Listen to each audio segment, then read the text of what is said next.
We are here at the 2019 Commodity Classic in the FMC booth, and we're sitting here with Christina Cohen. Christina, take me through what you do for FMC. I'm our marketing director for North America. So I manage the products, the pricing, the communications, the competitive intelligence, and our launches. Well, today we're going to be talking about investing new crop protection modules and all the technology involved in that. So how have FMC's R&D capabilities expanded in our recent years? Yeah, so on November 1st, 2017, when we acquired the DuPont acquisition and all that came over with that, we also acquired their pipeline. So along with that came over, it was actually a back integration, really, because they had their whole R&D already set and we took all of that on. So we didn't miss a beat. We had 15 new molecules that came over already in development, and since the acquisition of November 1st, we have 2 new ones in development. But prior to that, Legacy FMC already had an open innovation pipeline, and that's where we had access and in-licensed technology such as Bixafen, which is one of the key active ingredients in a launch we came out with this year, which is our first of many launches to come, Lucento, which combines a great triazole as well as an SDHI. So since that expansion, how would you describe FMC's approach to innovation, approach to the future, approach to new R&D?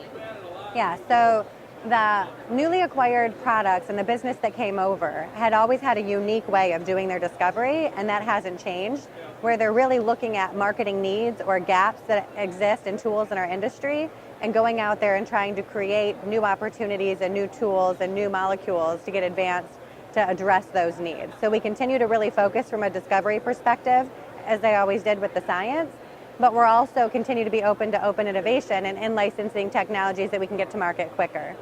And so how does that differ from other companies? So other companies continue, from what we understand, have libraries and run those through their high throughput screening process. And as they have hits, advance the molecules as they have something that could fill a gap from that perspective, versus the reverse engineering of actually targeting a need and going out and developing a molecule that actually fits that need. So let's talk about FMC's investment in R&D. Yes. So as a pure play and the largest pure play crop protection solely focused on chemistry company in the world, we put 8% of our revenue back into our pipeline to bring that pipeline to market quicker. And it's 100% focused on where that investment goes versus having some other holes on our investment like seed or digital technologies, etc.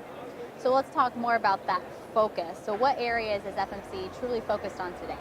Herbicides, insecticides, fungicides, and plant health. And let's talk about that grower looking forward. What can a grower see, no matter where they are in the country, from FMC coming forward? So we have great tools that we provide with our retailers to be able to bring to those growers.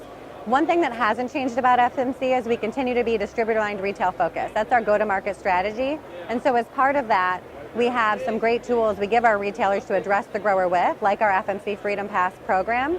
And as part of that program, we have the freedom to choose our best chemistry for their operation, and that gives them those agronomic rewards, or as we call them, cash incentives, for using those products. We also have new innovative technology application systems. We just got the Agro Award not only for the pipeline we discussed earlier, but also for our application system, Thrive 3D. So Thrive 3D and Precision Pack are unique ways that we end up having application technologies as part of that platform. And we're going to continue to bring new technology to help them have more precise, sustainable practices on their operation. We have financing. So our financing is the most lucrative in the industry. And that's one of the pillars of that toolkit that the retailers can bring to the grower. And then the fourth piece is our performance assurances. So we stand behind our product because we truly believe in our science. Well, you mentioned multiple innovative programs and packages that FMC offers those growers. Is there one that stands out that you can kind of tip your hat to and that you're pretty proud of when it comes to the opportunities these growers have from your products? So there's a couple. I'd say one that stands out, when we talk to the pipeline, this industry has been in deep need of a new tool to help with resistant weeds. And so of those 16 plus new active ingredients we have for what came over and what's advanced since the acquisition, there's one that really stands out, and it's a new mode of action corn and soy herbicide that will be coming, the first that's been around in over 20 years. And so we're really excited to bring that to market as a new tool for our growers. And Christina, before we sign off here, where can growers go to learn more about each one of the innovative opportunities that FMC provides? Well, they can contact their local retailer, their star retailer. They can go to the FMC website, or they can talk to their FMC rep. Well, thank you, Christina Cohen, once again talking about investing in new crop protection modules and technology here in the FMC booth at the 2019 Commodity Classic. I'm Jamie Johansson.